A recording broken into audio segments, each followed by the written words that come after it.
BEd second semester के सभी छात्र ध्यान देंगे कि कल हमारी आम की चर्चा आपके चतुर्थ प्रश्न पत्र पर्यावरण शिक्षा में शिक्षण विधियों पर चल रही थी, जिसमें कल हमने आपसे दो प्रोजेक्ट विधि और प्रदर्शनी विधि की चर्चा हुई थी। आज हम आपसे इन्वायरमेंटल सेमिनार्स पर चर्चा करेंगे और इन संगोष्ठियों का आयोजन कैसे होता है, कैसे इसकी योजना बनानी है, कैसे इसका डिवीज़न ऑफ वर्क करना है और किस तरह से हमें अपने पर्यावरण को जागरूक बना करके लोगों को, जिससे जन समुदाय में पर्यावरण के प्रति लोगों में जागरूकता उत्पन्न हो।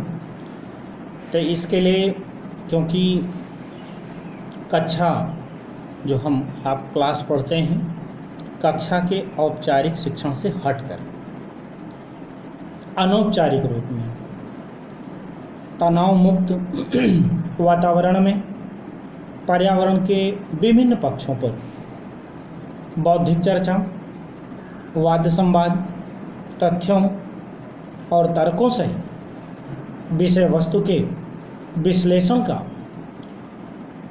हम प्रभावशाली शिक्षण माध्यम है क्या? संगोष्ठी। शिक्षण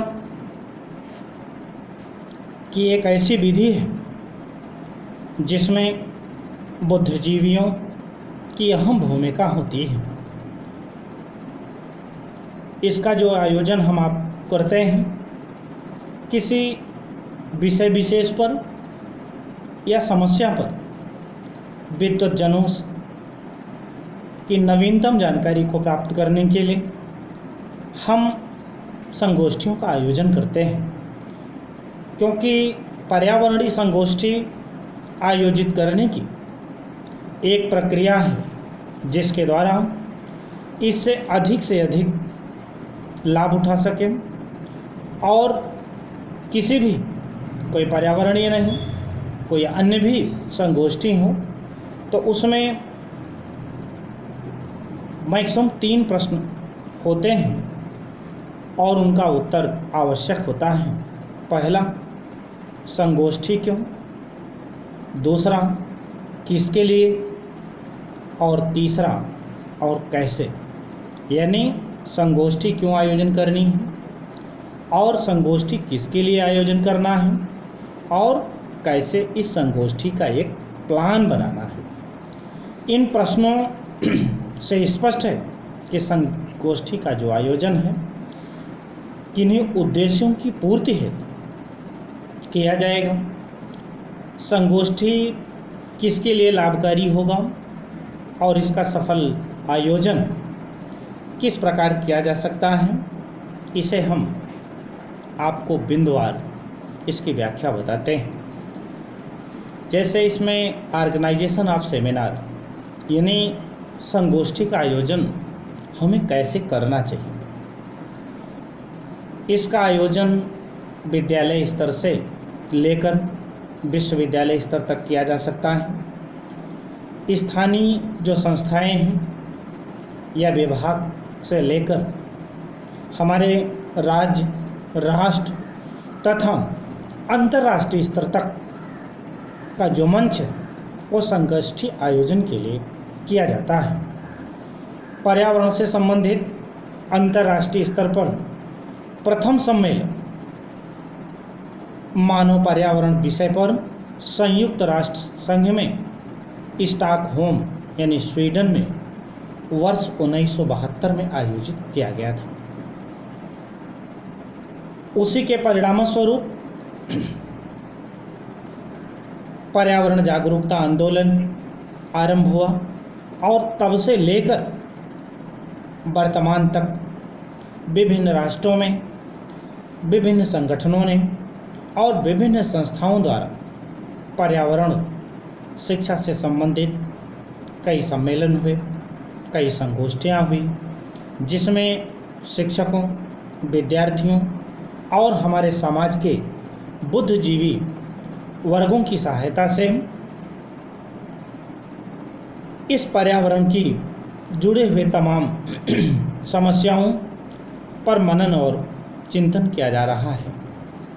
क्योंकि जब हम इसकी योजना बनाने लगें, इसका यानी प्लान जब बनाएं, तो क्योंकि एक योजना एक प्रकार से आप समझें कि संपूर्ण कार्यक्रम की ब्लूप्रिंट होती है, जिसका निर्माण हमें सोच समझ करके करना चाहिए। और सोच समझ करके करते समय हमें कुछ बातों का विशेष ध्यान देना चाहिए। पहली चीज़, संगोष्ठी के उद्देश्य क्या है, उसके लक्ष्य क्या है। दूसरा, संगोष्ठी का स्कोप यानी क्षेत्र या विस्तार कितना है। तीसरा, संगोष्ठी की प्रक्रिया क्या होगी। चौथी चीज़ कि जो संगोष्ठी का हम आयोजन कर रहे हैं इसके लिए पैसे की आवश्यकता होगी, तो ये पैसा कैसे हमें मिलेगा, यानी इकोनॉमिक एडजस्टमेंट वो भी होना चाहिए, क्योंकि बिना पैसे के कोई कार्य संभव नहीं है। तो यानी अर्थव्यवस्था भी हमें आपको ध्यान देनी है। और पांचवी चीज़ है स्थान, समय, अवधि, यानी इतनी आवश्यक चीज़ें हैं जब हम प्लान को बनाएं किसी भी संगोष्ठी को। अब आता है डिवीज़न ऑफ वर्क। अब हम कार्य का विभाजन कैसे करेंगे। तो संगोष्ठी का जो कार्य है उसको प्रभावी ढंग से हम संपन्न करें, इसके लिए हमें अपने कार्यों का विभाजन करना चाहिए। इसके लिए हमें समितियां बना लेनी चाहिए, उप समितियों का गठन कर लेना चाहिए।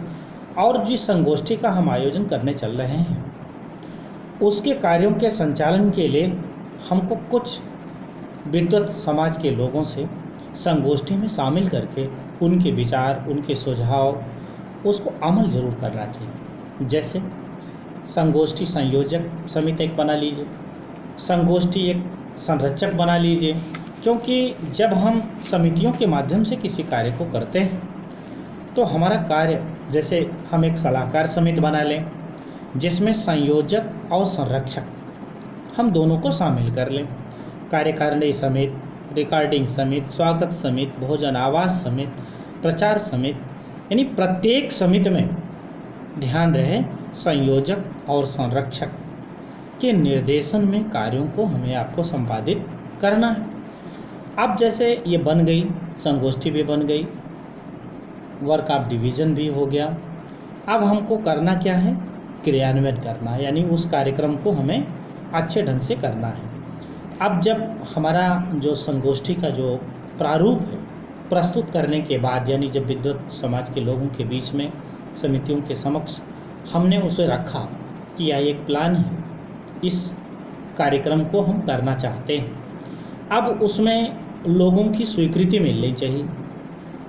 और जब सभी लोग सहमत हों तभी हमें संगोष्ठी का कार्य आरंभ करना चाहिए।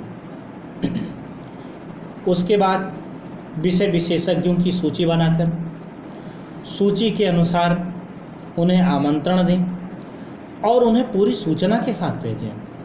सहभागिता के लिए संगोष्ठी के विषय पर जो लेख, जो शोध पत्र हैं उन्हें हम आमंत्रित करें।